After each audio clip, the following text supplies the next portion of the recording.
Okay, hello everyone, welcome back to class Azad, welcome to our channel and welcome to chemistry. आज हमने second chapter का start लेना है, that is acid base and salt.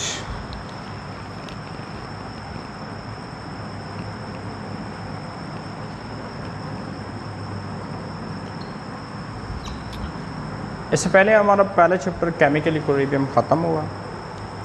पूरा chapter मैंने बड़े detail में ऑनलाइन क्लासेस में समझाया और इसके अलावा मैंने पूरा exercise MCQs, short question, long question and numerical भी हल किए थे. तो पहला चैप्टर आप लोग वीडियो सारी देखी और 2 लेक्चर जो है वो मेरे एक्सरसाइज में के बारे में भी थे. इसमें एमसीक्यूज डिस्कस किए थे, शॉर्ट क्वेश्चन डिस्कस किए थे, long question and numerical discuss किए थे. तो आज हमने सेकंड चैप्टर स्टार्ट करना है जिसका नाम है एसिड बेस एंड सॉल्ट. मतलब इसी चैप्टर में हमने 3 केमिकल स्पीसीज पढ़ने हैं, स्टडी करने हैं. एक का नाम है एसिड, दूसरे का नाम है बेस और तीसरे का नाम है सॉल्ट. सबसे पहले हम फोकस करते हैं 2 केमिकल स्पीसीज पे. One is acid and one other is base. So question, what is acid and what is base? Acid base की definition से पहले कि जी acid क्या है, base क्या है, ज़रा physical properties बता दूँ. acid और base के कि जी what are the property of acid and base. So that is acid and that is base. जो पहला प्रॉपर्टी ऑफ द एसिड है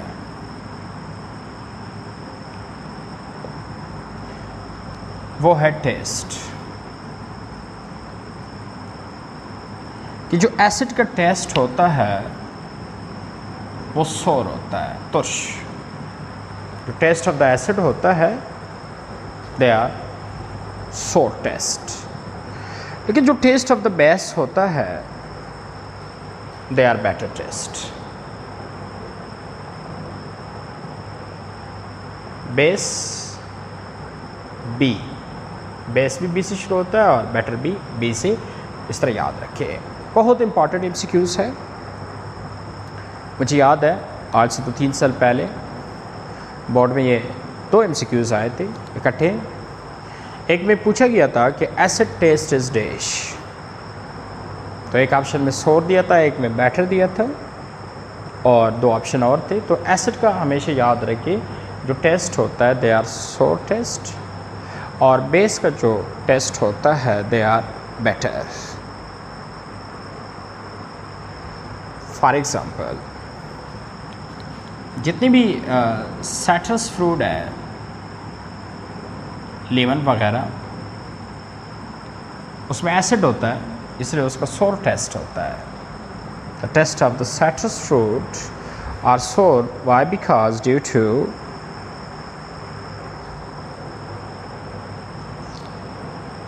प्रेजेंस ऑफ एसिड. लेकिन जो सोप वगैरह होते हैं उसका टेस्ट अगर आप देखिए बेटर है because soap is actual base. Soap base है इसलिए बेटर टेस्ट का है. और साइट्रस फ्रूट में चूँकि एसिड्स होते हैं, लेमन वगैरह, इसलिए उसका टेस्ट सोर होता है. जो सेकेंड प्रॉपर्टी है एसिड का, second property of the acid कि ये लैटमस पेपर को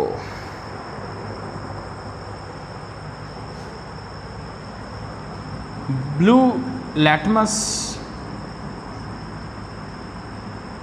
को रेड करता है. It turn blue litmus into red. So one of the property of the acid, they turn blue litmus red. Turn blue litmus red. लेकिन जो base होता है they turn red litmus blue. मतलब chemistry laboratory में अगर आप लोग चले जाए तो वहाँ लेटमस पेपर, स्पेशल पेपर होता है, तो अगर आप उसके ऊपर एसिड डाल दें तो वो ब्लू लेटमस को रेड करेगा। जब ब्लू लेटमस रेड हो जाए तो समझे वो चीज़ एसिड है, अगर रेड लेटमस ब्लू हो जाए तो समझे कि वो चीज़ बेस है। तीसरी जो प्रॉपर्टी है ऑफ द एसिड कि ये क्रोसिव होता है, मतलब एसिड से जंग लगता है, लेकिन जो बेस होता है they are non corrosive, base से जंग नहीं लगता। एक प्रोसेस है 9th केमिस्ट्री में आप लोगों ने पढ़ा होगा, क्रोजन, रस्टिंग। तो रस्टिंग मैकेनिज्म में आप लोगों ने देखा होगा कि उधर जो जंग लगता है वो एक एसिड, कार्बोनिक एसिड की मदद से। तो इस वजह से हमने कहा कि एसिड जो है वो क्रोसिव है, लेकिन जो बेस है वो नॉन क्रोसिव है, बेस से जंग नहीं लगता। हाँ, दो ऐसे बेस है अगर वो कॉन्सेंट्रेटेड फॉर्म में हो, कॉन्सेंट्रेटेड फॉर्म में हो, NaOH एंड KOH, ये दो ऐसे बेस है कि ये कॉन्सेंट्रेटेड फॉर्म में हो तो ये कोरोजन लगा सकते हैं। Concentrated form of NaOH and KOH are corrosive, लेकिन वैसे बेस जो है वो नॉन कोरोसिव होता है, लेकिन जो कंसंट्रेटेड फॉर्म ऑफ इस दो बेस मैंने बता दिए ये कोरोसिव है, इससे फिर जंग लग जाता है। लेकिन एसिड जितनी भी है वो कोरोसिव है, उसे जंग लगता है अगर कंसंट्रेटेड फॉर्म में हो। तो डाइल्यूट फॉर्म में हो भी सकता है कि जंग ना लगे, लेकिन concentrated form of the acid से मस्ट जंग लगेगा। लेकिन बेस कंसंट्रेटेड फॉर्म में भी हो तब भी ये नॉन कोरोसिव होता है, इसे जंग नहीं लग सकता। हाँ, दो ऐसे बेस है जो कंसंट्रेटेड फॉर्म में कोरोसिव होते हैं, that is NaOH and KOH। इसके अलावा जो last property of the acid and base है वो दोनों के सेम है कि एसिड्स का जो एक्वस सॉल्यूशन होता है, aqueous solution of acid conduct electricity. Acid का जो एक्वस सॉल्यूशन फॉर्म होता है वो इलेक्ट्रिसिटी को कंडक्ट करता है, और इसी तरह बेस के भी जो एक्वस सॉल्यूशंस होता है they are also conduct electricity. Acid aqueous solution form can also conduct electricity and base also.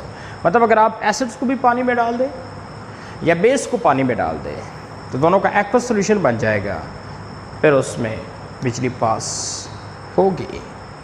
So that is all about the property of acid and base.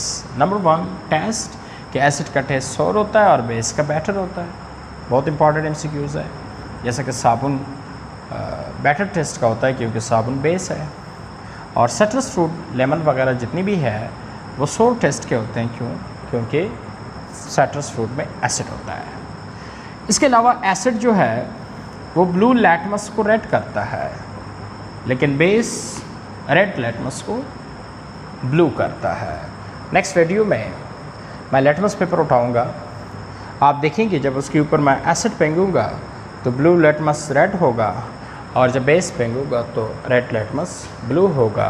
ये एसिड बेस की पहचान करता है कि chemical acid है या base है। तीसरी जो बहुत इंपॉर्टेंट प्रॉपर्टी है कि एसिड जो है वो कंसंट्रेटेड फॉर्म में कोरोसिव होता है, लेकिन बेस नॉन कोरोसिव है, सिवाय दो बेस जब कंसंट्रेटेड फॉर्म में हो तो कोरोसिव है, एक NaOH दूसरा KOH। लेकिन एसिड जितने भी होते हैं कंसंट्रेटेड फॉर्म में वो कोरोसिव ही होते हैं। कंसंट्रेटेड फॉर्म का मतलब क्या है? कंसंट्रेटेड फॉर्म का मतलब है कि उसमें पानी की मिकदार जो है ना होने के बराबर हो। इसके अलावा लास्ट जो property of the acid and base है वो ये है कि एसिड हो या बेस हो, जब आप इसको पानी में डाल देंगे तो एक्वस सॉल्यूशन जो बनेगा वो एक्वस सॉल्यूशन कंडक्ट इलेक्ट्रिसिटी। उस aqueous solutions of the acid या aqueous solution of the base दोनों में बिजली पास हो सकती है। So they conduct electricity. So that is all about very important property of the acid and base, 4 property of the acid और 4 property of the base। ये बहुत important question है, इस question को ज़रूर याद रखना है। 4 property of the acid और 4 property of the base। इसके अलावा हम next definition of the acid and base पे जाते हैं कि what is acid and what is base।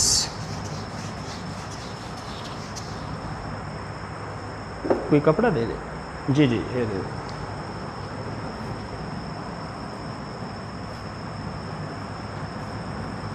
कि जी एसिड और बेस क्या है, इसके डिफिनीशंस देखिए।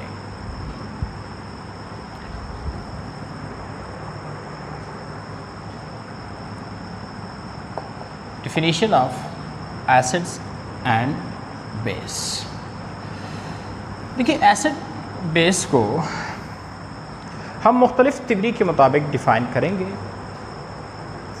वैसे तो 5-6 तिवरी हैं जो अलग अलग एसिड और बेस स्पीसीज़ को डिफ़ाइन करते हैं, लेकिन हमारे कोर्स में सिर्फ 3 तिवरी है जो अलग अलग एसिड बेस को डिफ़ाइन करते हैं। सो हमारी जो पहली तिवरी है वो है Arrhenius concept of acid and base. चूँकि ये कंसेप्ट अर्हेनियस एक साइंटिस्ट है उसी ने पेश किया था, इसी वजह से इसको हम अर्हेनियस कंसेप्ट कहते हैं। अर्हेनियस के मुताबिक एसिड वो केमिकल स्पीसीज़ है जिसको जब पानी में डाला जाए तो पानी में वो H+ आयंस दे, hydronium ion, that is known as acid. So what is acid? हर वो स्पीसीज एसिड है जिसको जब पानी में डाला जाए और वो हमें H+ आयंस प्रोवाइड कर दे, वो एसिड होगा। फिर आप कहेंगे सर जो भी स्पीसीज़ पानी में H+ आयंस प्रोवाइड करे, जी जो भी स्पीसीज़, जो भी कंपाउंड, जो भी मॉलिक्यूल पानी में H+ आयंस प्रोवाइड कर ले वो एसिड कहलाता है। और जो स्पीसीज़ पानी में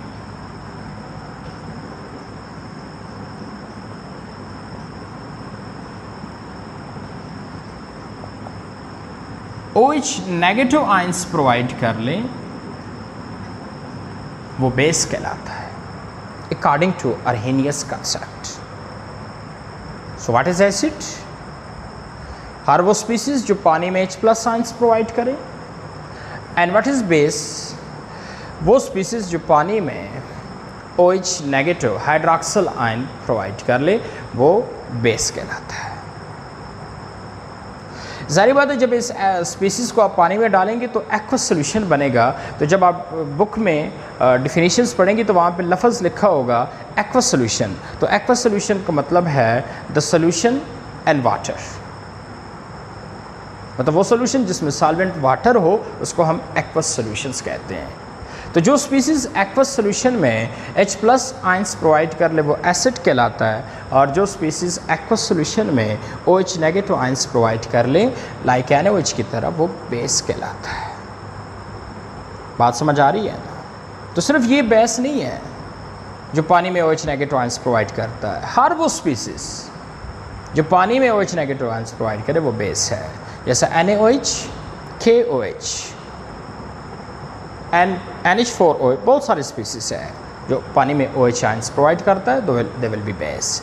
और बहुत सारे ऐसे स्पीसीज़ है जो पानी में H+ आयंस प्रोवाइड करता है, so they will acid like HCl, H2SO4, acetic acid CH3COOH, phosphoric acid H3P and so on. बात समझ आ रही है ना सबको? सो अर्हेनियस के मुताबिक कौन सा स्पीसीज एसिड है? जो स्पीसीज वाटर में H+ आयंस प्रोवाइड करता है। और कौन सा बेस है? जो पानी में OH नेगेटिव आयंस प्रोवाइड करता है, वो बेस है। Okay, now limitation of Arrhenius concept.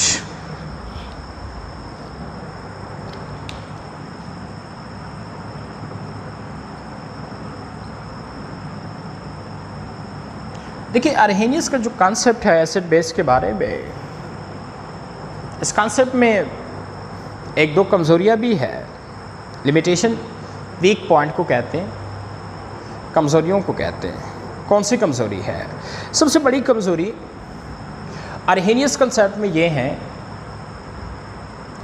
कि ये जो एसिड और बेस स्पीसीज़ को डिफ़ाइन कर रहे हैं, तो उसके लिए वाटर का होना लाजिम है। वाटर शर्त है कि जो स्पीसीज़ वाटर में H+ आयंस दे या जो स्पीसीज़ वाटर में OH नेगेटिव आयंस दे, वाटर स्पीसीज़ का होना ज़रूरी है। एक्वस सोल्यूशन ज़रूरी है। एक्वस सोल्यूशन नहीं है तो अर्हेनियस ना एसिड को डिफ़ाइन कर सकता है और ना बेस को डिफ़ाइन कर सकता है। एक्वस सोल्यूशन का होना मस्ट है। मतलब the concept is only applicable an aqueous solution and does not explain the nature of the acid and base and non-aqueous solution। मतलब अगर एक स्पीसीज सपोज HCl NaOH को अगर हम वाटर सॉल्वेंट के अलावा किसी और सॉल्वेंट में डाल दें और फिर ये एसिड बेस को डिफ़ाइन नहीं कर सकता। ये एसिड बेस को तब ही डिफ़ाइन कर सकता है अगर इनको वाटर में डाला जाए। तो एक्वस सोल्यूशन का होना मस्ट है। तो ये इनकी सबसे बड़ी कमज़ोरी है कि वाटर सॉल्वेंट के अलावा, एक्वस सॉल्यूशंस के अलावा किसी और सॉल्यूशंस में, किसी और सॉल्वेंट में एसिड बेस का नेचर एक्सप्लेन नहीं कर सकता। सेकंड, दूसरी बड़ी कमज़ोरी इस थ्योरी की ये है, दूसरी सबसे बड़ी कमज़ोरी है कि ठीक है ये एसिड बेस को एक्सप्लेन तो कर रहे हैं कि acid are those and base are those, लेकिन ये हर एसिड बेस को एक्सप्लेन नहीं कर सकता। अगर आप अर्हेनियस से पूछे कि एल्युमिनियम क्लोराइड जो है ये एसिड है और अमोनिया जो है ये बेस है, ये एसिड है और ये बेस है, तो अर्हेनियस भी हैरान हो जाएगा। अर्हेनियस कहेगा ये कैसे एसिड हो सकता है, क्योंकि एसिड तो वो है जो वाटर में H+ आयंस देता है, इसमें तो H ही नहीं है, तो ये कैसे वाटर में H+ आयंस देगा। देखिए H+ आयंस के लिए ज़रूरी है कि उस स्पीसीज़ में H हो, OH नेगेटिव आयंस के लिए ज़रूरी है कि उसमें OH हो। लेकिन अगर एक स्पीसीज़ में OH ही नहीं है, लाइक NH3, तो क्या ये वाटर में डाल के OH नेगेटिव दे सकता है? नो। तो क्या NH3 बेस है? नो। लेकिन एक्चुअल NH3 इज़ बेस। लेकिन अर्हेनियस के मुताबिक ये बेस एक्सप्लेन नहीं हो सकता। अर्हेनियस के मुताबिक ये एसिड एक्सप्लेन नहीं हो सकता, क्योंकि अगर आप इसको वाटर में दीजिए कभी भी H+ नहीं देगा, AlCl3 कभी H+ नहीं देगा, क्योंकि इसमें H ही नहीं है। तो जब H+ नहीं देगा तो एसिड नहीं है। तो इसका मतलब ये हुआ कि अर्हेनियस एसिड बेस को एक्सप्लेन तो कर रहा है, लेकिन हर एसिड बेस को एक्सप्लेन नहीं कर सकता। तो ये दूसरी सबसे बड़ी कमज़ोरी है कि अर्हेनियस एसिड बेस को एक्सप्लेन तो कर रहा है, बहुत सारे एसिड बेस को एक्सप्लेन कर रहा है, लेकिन मैक्सिमम एसिड बेस ऐसे भी है जो अर्हेनियस के मुताबिक एक्सप्लेन नहीं हो सकता। Like AlCl3 is acid but Arrhenius can't explain NH3 as base, but according to Arrhenius concept it cannot be explained। तो कितने लिमिटेशंस मैंने बता दिए, दो बड़े बड़े लिमिटेशंस बता दिए। सबसे बड़ी जो कमज़ोरी है वो ये है कि ये nature of the acid base को एक्सप्लेन कर रहा है ओनली एन एक्वस सॉल्यूशंस में, वाटर में, किसी और सॉल्वेंट में, नॉन एक्वस सॉल्यूशन में ये एसिड बेस का नेचर एक्सप्लेन नहीं कर सकता। ये नंबर 2, ये एसिड बेस को एक्सप्लेन तो कर रहा है लेकिन हर एसिड बेस को एक्सप्लेन नहीं कर सकता। Like acid AlCl3, like acid NH like base NH3. इस एसिड और इस बेस को ये एक्सप्लेन नहीं कर सकता कि AlCl3 किस तरह एसिड है और NH3 किस तरह बेस है। तो सेकंड कमज़ोरी क्या हो गई कि एसिड बेस एक्सप्लेन कर रहा है लेकिन हर एसिड बेस को ये एक्सप्लेन नहीं कर सकता। सो that is all about the first concept of acid and base which is called Arrhenius concept. And according to Arrhenius concept, acid are those species which provide H plus ions in aqueous solution and base are those species which provide OH negative ions in aqueous solution. लेकिन limitations भी हैं इस concept के कि acid base का nature aqueous solution में explain कर सकता है, non aqueous में नहीं कर सकता और हर एसिड बेस को ये एक्सप्लेन नहीं कर सकता। मैक्सिमम कर सकता है लेकिन मैक्सिमम ऐसे भी है एसिड बेस जो एक्सप्लेन नहीं कर सकता लाइक AlCl3 एंड NH3। बात समझ आ रही है ना सबको? तो नेक्स्ट लेक्चर में हम एसिड बेस अकॉर्डिंग टू एक अनदर कंसेप्ट के मुताबिक देखेंगे that is Lowry and Bronsted concept. उसमें भी कमज़ोरियाँ है। फिर हम एक और कंसेप्ट से देखेंगे एसिड बेस को दैट इज़ लीवस कंसेप्ट, लेकिन और नेक्स्ट लेक्चर में देखेंगे कि जी what is lorry Brønsted and लीवस। तो आज very important property of the acid and base and the first concept of the acid and base which is called Arrhenius concept of the acid and base. Thank you very much.